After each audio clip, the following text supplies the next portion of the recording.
தலைவா அப்படின்னு குரல் கேக்குது. எங்கடா ஓபிஎஸ் குரல் மாதிரி எங்கடா தலைவா கீழே தலைவா 10 ஆடாங்க ஒய்யால மல்லி மல்லி மதுரை மல்லி மதுரை மல்லி மதுரை மல்லி திமுக தீயசை திமுக எங்கடா எங்கேயோ கேட்ட மாதிரி இருக்குது இந்த ஸ்லாங். அருண்ராஜ் கூட தலைவர் விஜய் பேரை சொல்றாரு. இவர் பேரை கூட சொல்லாத அளவுக்கு இவர் ட்ரைனிங் எடுத்துட்டு வந்துக்கிறாரு. அப்ப புரியல, இப்ப புரியுது. 45 சீட்டு கூட நம்ம மறுத்து இல்லை அப்படின்னு. பன்னீர்செல்வம், டிடிவி தினகரன், செங்கோட்டையன் 3 பேருக்கும் ஒரே அஜெண்டா தான். நம்ம இவங்க திருமதி சசிகலா சொன்ன மாதிரி நான் எப்படி போறலோ அதிமுக வீழ்ச்சி அடைந்தால் நீ தோக்குறல்ல. இன்னொன்று அவரை டிஎம்கே ஆப்ரேட் பண்ணிக்கிட்டே இருக்குது. அதனால தான் அவரை டெல்லி கூப்பிட்டு கண்டிச்சு அனுப்பிச்சு வச்சார். எப்படி சார் இங்க இருக்கிற ஊடகங்கள் ஓபிஎஸ் மூலம் ஒரு வியூகம் வகுக்கும் பிரதமர் எடப்பாடியை தூக்கி விட்டு ஓபிஎஸ் அந்த திணிச்சு இப்படி கண்டபடி பேசுவாங்கல்ல. அப்போ அந்த உதயசூரியனை வீழ்த்துகின்ற ஒரே சக்தியாக ரெட்டையில் இருக்கும் பொழுது ஒன்றுமே பண்ண முடியலையே. ஓபிஎஸ்ஐ வச்சு பார்த்தோம், டிடிவியை வச்சு பார்த்தோம், பழைய பேஜரு, பட்டன் செல்லு, தீப்பெட்டி, இப்போ எல்லாம் லைட்டருக்கு போயிட்டான். தீப்பெட்டி இந்த மாதிரி ஆளுனா கொண்டு வந்து சேர்ப்பீங்க. தனித்து நின்னால் விஜய் போட்டி போட மாட்டார். இப்பவும் சொல்கிறேன், விஜய் எம்எல்ஏ சீட்டை நிற்க மாட்டார். கேட்டால் நான் எல்லாத்துக்கும்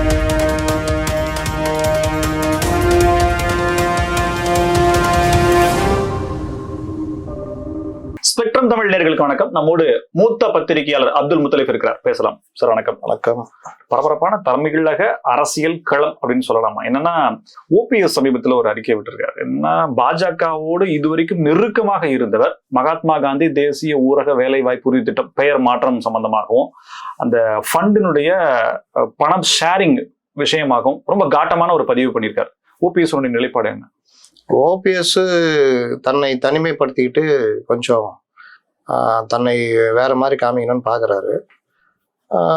அது ஓகே. இன்னொன்று, ஒரு அரசியல் தலைவராக அவர் என்ன பண்ணணுன்றதுல அந்த அறிக்கை விட்டுருக்காருன்னு வச்சுங்களேன். ஆனாலும் பொதுவாக நீங்கள் மகாத்மா காந்தி ஊரக வேலை வாய்ப்பு திட்டத்தில் மகாத்மா காந்தியை நீக்கணுன்றது பொதுவாக ஏடிஎம்கேக்கு சங்கடம் தானே. இன்னைக்கு முதல்வர் அறிக்கை எப்படி வருது? அவங்கள திட்டல, அதிமுகவே இவரோட துணை போறீர்களே, உங்க நிலை என்ன, உங்களுடைய கருத்து என்ன, பொதுமக்களை புரிஞ்சுக்கிங்க, உங்களை வயிற்றில் அடிக்கிறதுக்கு இவங்க துணை போறாங்க, இப்படிதானே. அப்போ இந்த மாதிரி விஷயங்கள் தான் நீங்க பாஜக மத்திய அரசு பல விஷயங்கள்ல வேற லெவல் போய்கிட்டு இருக்கிறாங்க. ஆனாலும் சிலர் இந்த மாதிரி வேலைகள்லாம் பண்றது, இந்த மாதிரி திட்டங்களுக்கு பேர் மாத்துறது, இதெல்லாம் பண்ணும் பொழுது பொதுவாக அவர்களோட டிராவல் பண்ற இப்போ இவருக்கு என்ன பெரிய நெருக்கடி வரும் சந்திரபாபு நாயுடுக்கு. இந்த மாதிரி ஒவ்வொருத்தரும் கூட்டணியில் இருக்கவங்களுக்கு கூட பெரிய நெருக்கடி. காந்தின்ற பேரு தெரியாத யாருமே இருக்க முடியாது. 140 கோடி மக்களுக்கும் காந்தினா தெரியும்.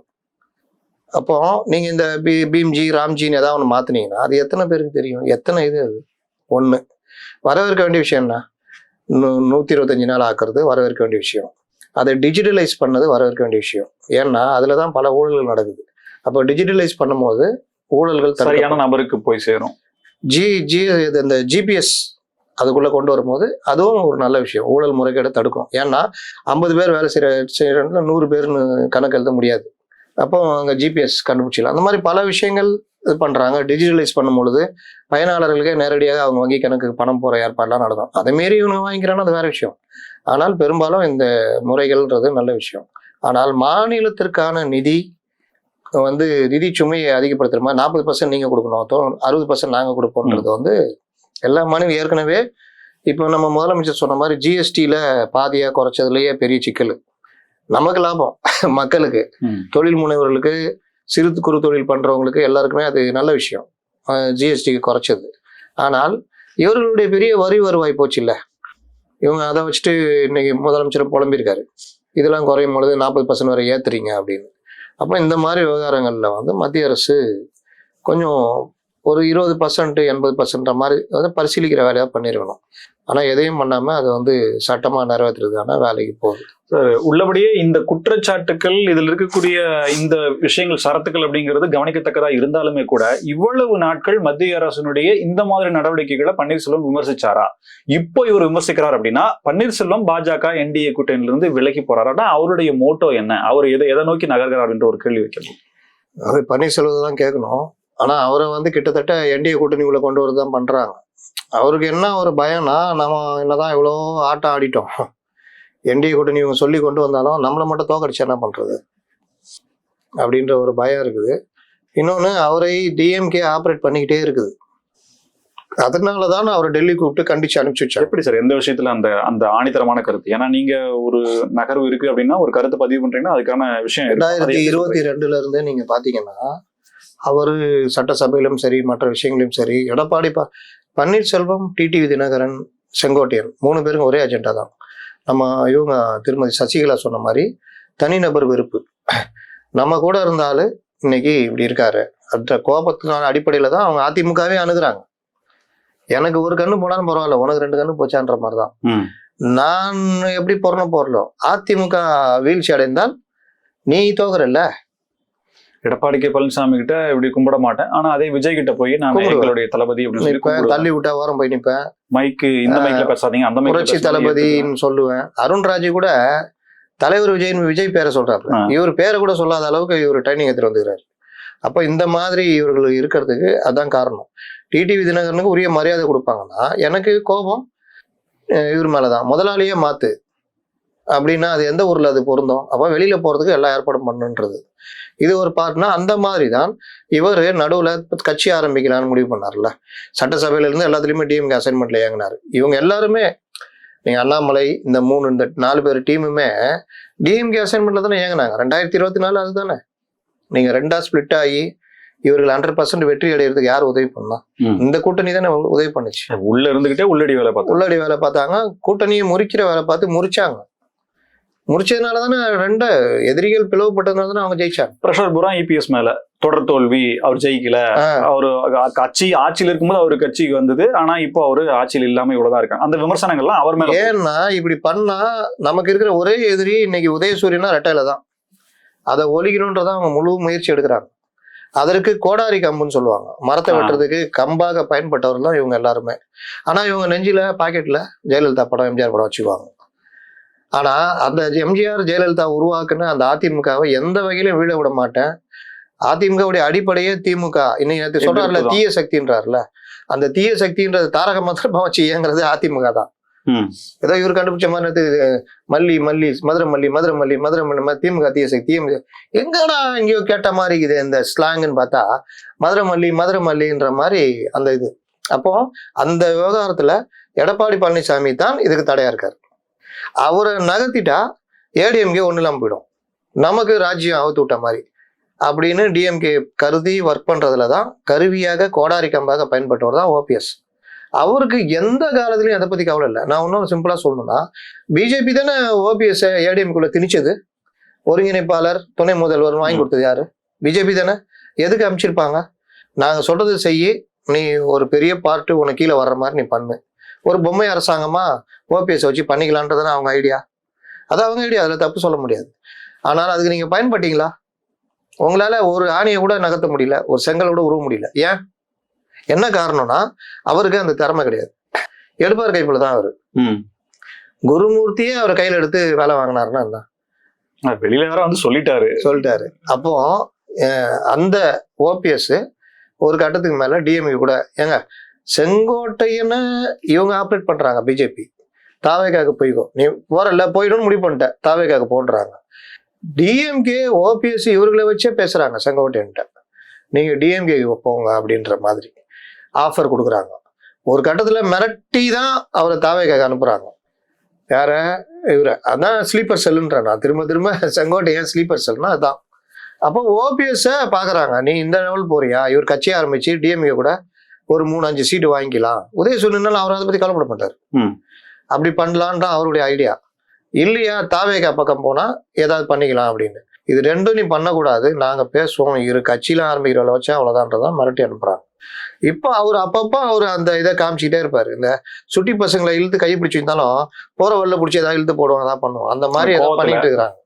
சேம் டிடிவியும் அந்த வேலையை பண்ணிட்டு இருக்காங்க.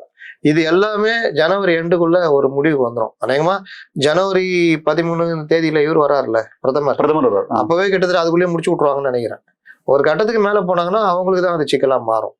சார் இப்ப இவ்வளவு நடந்த பிறகுமே கூட இவ்வளவு முயற்சிகள், கடும் பிரயத்தனம், அதாவது வேற முகமூடியை போட்டுக்கிட்டு அதிமுகவுடைய தற்போது தலைமைக்கு ஆட்டி பார்க்கணும்ன்ற ஒரு முயற்சி இருக்கு இல்லைங்களா? இதுக்கு மேலையும் தனக்கான வாய்ப்பை ஓபிஎஸ் என்ன நினைக்கிறாரு, அந்த விரக்தியில அவர் பண்றாரு அப்படின்னா இதுக்கு மேல அவருக்கு என்ன வாய்ப்பு இருக்குன்னு அவர் நம்புறாரு? அவருக்கெல்லாம் ஒன்றும் இந்த புதுசு சிந்தனைலாம் கிடையாதுங்க. அவரு எப்படி எதிர்பார்க்கறாருன்னா, இந்த சின்ன சின்ன கட்சி நடத்துறவன் பெரிய தலைவர் முன்னாடி ஒரு சால்வை போத்தின்னு போட்டோ எடுத்துக்கின்னு டிபி வச்சு சுத்துவான்ல, அந்த மாதிரி ஒரு அதிமுக கூட்டணிக்கு பிறகும் அதிமுக கூட்டணி வராது வந்த மாமணி மாதிரி சொல்ற கண்டிஷன்லாம் ஏத்துக்கிட்டாங்க. அண்ணாமலை தலைவர்களும் நீக்கணும், அந்த டிடிவி ஓபிஎஸ் பிரச்சனை எங்க பிரச்சனை, இப்படிதான்ற மாதிரிலாம் பேசுறாங்க. அதெல்லாம் ஒத்துக்கிட்டு தான் கூட்டணி வருது. 2 பேருக்குமே தேவை இருக்கு. அவங்களுக்கு 2029, இவங்களுக்கு 2026 தேவை அடிப்படையில் தான் சேர்றாங்க. அவங்களுக்கு என்னன்னா விட்டா தாவேகா ஏடிஎம்கே சேர்ந்துட்டாங்கன்னா சிக்கல். அந்த பிரசாந்த் கிஷோர் மட்டும் பண்ணல வச்சிங்க, அப்பவே சேர்ந்துட்டு இருப்பாங்க. பிரசாந்த் கிஷோர் பண்ண கூத்து தான் ஐயோ போச்சேன்ற கதை இப்ப தாவேகாக்கு. இல்லாட்டி அப்பவே சேர்ந்துருக்கலாமே அப்படின்னு அவங்கள்ட்ட போயிட்டு 110 வச்சுக்கலாமா, 2.5 வருஷம், நாங்க தான் 2.5 வருஷம், அப்படியா போயிட்டு வாங்க தம்பின்னு அனுப்பிச்சு விட்டாங்க. இப்ப புரியுது, அப்ப புரியல, இப்ப புரியுது. 45 சீட்டு கூட நம்ம மறுத்து இல்லை அப்படின்னு. அதனால பிஜேபி அவங்களை பிடிச்சி வச்சுக்கிட்டாங்க, விடக்கூடாது அப்படின்னு பிடிச்சி வச்சுக்கிட்டாங்க. ஏடிஎம்கேக்கும் சரி நமக்கு கூட்டாளி இவங்க தான், 15 சீட்டு ஜெயிச்சிருப்போம். அப்போனா வர்ற சட்டசபை தேர்தலில் 17 லட்சம் வாக்கு வித்தியாசம் தோத்தாங்க. இந்த 15 தான் இப்ப விஜய் வாங்கி கொடுத்துருவாரு. ஏன்னா அங்க இறக்கி விட்டுருவாப்ல, அங்க புடுங்குற வாக்கு இங்க பிரச்சனை எல்லாம் போயிடும், அப்படி யோசிக்கிறாங்க. அப்போ இந்த நேரத்துல இவர் என்ன பண்றாருன்னா, தலைவரே சென்னைக்கு எப்போ வர்றீங்க? அடுத்த மாசம் 2ஆம் தேதி நீங்க வரும்போது உங்களை வரவேற்கவும் உங்களை வலியுறுப்பக்கூடிய பாக்கியத்தை எனக்கு தரணும் தலைவரே அப்படின்னா காண்டாமா ஆவாதா? டேய் ரொம்ப நாளைக்கு அப்புறம் இப்பதான் ஒண்ணு சேர்ந்துக்கிறோம், நீ வந்து பிரதமர்கிட்ட நீ விரட்டப்பட்ட ஆளு அப்படின்ட்டு ஒரு நாள் சொல்லாம வராரு பிரதமர். திடீர்னு ஒரு நாள் சொல்லாம வந்துட்டு ஒரு தங்கியிருக்க ரூம்ல இருந்து வெளியில வராரு. தலைவா அப்படின்னு குரல் கேக்குது. எங்கடா ஓபிஎஸ் குரல் மாதிரி தலைவா கீழே பத்து ஆடாங்க ஒய்யால எப்படி வந்த, பக்கத்து ரூம்ல ரூம் போட்டுருந்தேன் தலைவா அப்படின்னு. ஐயோ உன்னை பார்த்த மாதிரி காமிச்சு கூடாது, பெரிய சிக்கலாச்சு சொல்லிட்டு போயிடறாப்புல.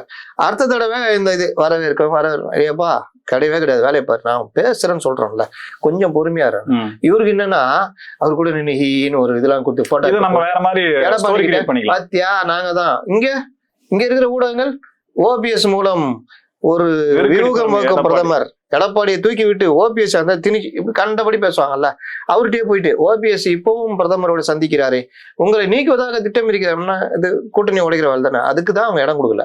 உடனே என்ன பண்ணாரு, மத்திய அரசு கல்வி நிதி ஒதுக்க மாட்டேங்கிறது, உடனடியாக கல்வி நிதியை ஒதுக்க வேண்டும். எவ்வளவு நாளா நேக பண்ணியிருந்த சேம் அதே தான் இது மகாத்மா காந்தி ஊரக திட்டம். ஏற்கனவே பாஜக அந்த நிலையில இருக்கு, இந்த அறிக்கை விடுறதுனால இவரு பாஜக மிரட்டுறாரா சார்? அப்படிதானே பாஜக அண்ணாமலை மிரட்டினார்ல. ஆனா நான் நியாயமா இருக்கும்னு அந்த கட்சிக்கு வந்தேன், அந்த இது இல்லைன்னு வச்சுக்கோங்க தூக்கி போட்டு போயிடுவேன். கம்பல் பண்ண முடியாது. யார போய் சொல்றாரு அவரு? அமித்ஷாவையும் மோடியும் சொல்றாரு நியாயமா இருந்தாதான். அண்ணாமலை மேல எவ்வளவு பிரச்சனை இருக்குன்னு எல்லாருக்கும் தெரியும், அவங்களுக்கும் தெரியும். அதுக்குதான் டெல்லி கூப்பிட்டு அமிச்சாங்க இறுதி வாக்காளர் பட்டியல் வெளியிடுறதுக்கு. அதனால வரைவு வாக்காளர் பட்டியல் தான் இவ்வளவு நாளா வெளியிட்டு இருந்தாங்க. கடைசியா போன தடவை கூப்பிட்டு இறுதி வாக்காளர் பட்டியல் நீ தானே கொண்டு வச்சா, டிடிவி நீயே கூட்டுவான்னு பல விஷயங்கள். அதனால ஒவ்வொருத்தருக்கும் ஒவ்வொரு டைம் லிமிட் இருக்கு. இப்போ இவர்களையும் கடைசியா பாக்குறாங்க. ஏன் திருமதி சசிகலாவை கூட அவர்களை எப்படி பயன்படுத்தலாம், வாய்ஸ் கொடுக்க வைக்கலாமா, அந்த அளவுக்கு யோசிக்கிறாங்க. அதனால நீங்க அதுலலாம் அவர்களுடைய இந்த ஒரு தாராள மனதை பலகீனம்னு நினைச்சுக்கிட்டீங்கன்னா பலம் என்னன்னு காட்டுவாங்க.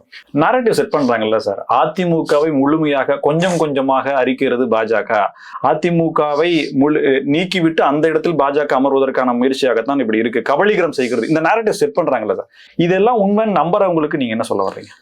நம்புறவங்க நம்ம தான். எஸ்ஐஆர்ல ஐயோ எஸ்ஐஆர் பாம பார்த்தால பயமாகுது நம்புறோம் சொன்னாங்கல்ல, அதை நம்பி இருந்தா ஃபார்ம் கூட ஃபில் பண்ணிருக்க மாட்டாங்க.